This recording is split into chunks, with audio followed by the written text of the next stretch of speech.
Hello guys, ഇന്ന് രാവിലെ തന്നെ നമ്മളൊരു യാത്രയിലാണ്. ഈ ബോർഡുകളൊക്കെ കാണുമ്പോൾ തന്നെ നിങ്ങൾക്ക് മനസ്സിലായി കാണുമല്ലോ നമ്മളിന്ന് എങ്ങോട്ടാണ് പോകുന്നതെന്ന്.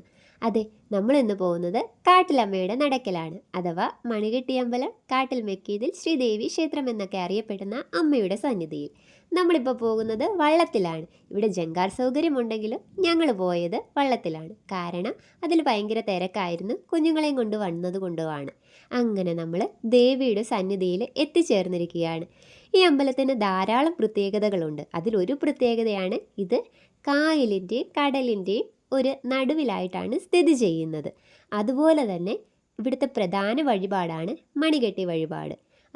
അതെന്ന് വെച്ച് കഴിഞ്ഞാൽ നമ്മൾ ദേവിയെ പ്രാർത്ഥിച്ച് ഒരു മണി കെട്ടിക്കഴിഞ്ഞാൽ എന്താഗ്രഹമാണെങ്കിലും ദേവി അത് സാധിച്ചു തരുമെന്നാണ് ഇവിടുത്തെ വിശ്വാസം.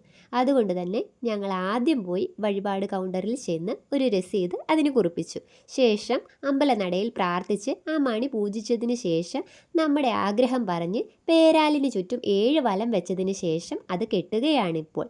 അങ്ങനെ നമ്മൾ മണിയൊക്കെ കെട്ടിക്കഴിഞ്ഞ് അവിടെ നോക്കുമ്പോൾ ധാരാളം അമ്മമാർ പൊങ്കാലയിടുന്നത് നമുക്ക് കാണാൻ സാധിക്കും. അങ്ങനെ അമ്പലം മുഴുവൻ തൊഴുത് കഴിഞ്ഞതിന് ശേഷം നമ്മളിപ്പോൾ നമ്മുടെ വീട്ടിലേക്ക് പോവുകയാണ്. അപ്പോൾ ഇത്രയുള്ള ഗായ്സ്, ഇന്നത്തെ നമ്മുടെ വീഡിയോ കഴിഞ്ഞിരിക്കുന്നു. Tata, bye bye.